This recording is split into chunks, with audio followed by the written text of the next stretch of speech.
Alex Whitworth, Director of Sales at Carahsoft. Alex, welcome. The main takeaway, of course, from TechNet Cyber was the Zero Trust announcement from Randy Resnick. When he was on the program, he said a lot of people never thought they would get there. Now they're on track to really nail that 2027 deadline, according to him.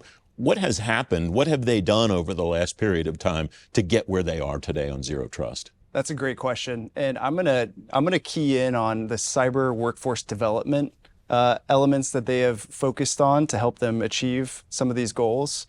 Really understanding the human capital element of cybersecurity, right? What skills does the department have, and what skills do they need to build or develop internally or recruit for externally, right? So the ability to, or sort of the goal of unlocking the automation capabilities and AI capabilities and next generation threat defense capabilities in a lot of these security tools that are available on the market really requires the right level of expertise and right people in the seat to be able to deliver those results.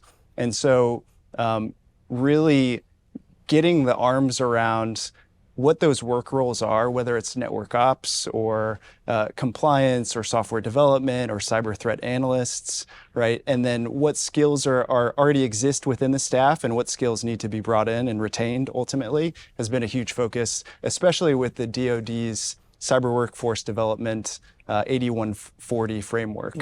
So that's been a key for their sort of making more progress in that area. It's interesting that you focus on that because the workforce issue, not just for the cyber workforce, but how the whole rest of the workforce thinks of themselves as cyber professionals is something that DoD leaders have keyed on with me a couple of different times over the years. Oh, absolutely. And there's, the interesting thing that we're seeing in the market is the increase of available platforms and providers that are delivering capabilities to help agencies get their arms around their cyber workforce. So whether it's instructor-led training, sort of a traditional model, or gamified platforms that help cyber defenders think like hackers so that they can better defend their network, to full virtual cyber range platforms that help develop a simulation where they can test their stack of cyber tools and capabilities against a real world, live fire exercise. I was going to mention gamification because I keep hearing about that from the vendor side, not as much from the government side,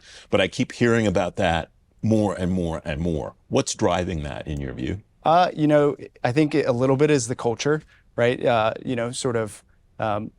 Building a training model that is fun and exciting and engaging for folks, but also forces them to be put into a situation where they have to test their skills against something that's unexpected, right? So that gamified piece of it. So either specifically regarding the workforce, or more broadly thinking about Zero Trust as a whole, what are the pieces that you will pay the most attention to over the next year and a half as DoD continues to move on this journey? It's a really good question. And, when you think about Zero Trust, it was purposely built as a framework or an architecture that was flexible to allow agencies to leverage the investments they've already made in tools and technology and people, and tune those capabilities and integrate them to deliver, Zero Trust data protection or identity or network protection or sort of traffic flow protection. And so we're seeing so much progress. I think what we're looking forward to seeing more of is truly leveraging Zero Trust in multi-cloud environments, and then also leveraging AI to automate as much as possible. Quick, about 30 seconds left. You mentioned artificial intelligence.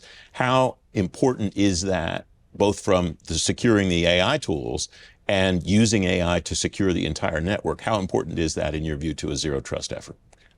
Super important. I think it's going to be gaining importance over time, especially as more of these AI projects turn into production projects, and as the broader market matures and more applications are available for threat defenders to leverage those capabilities.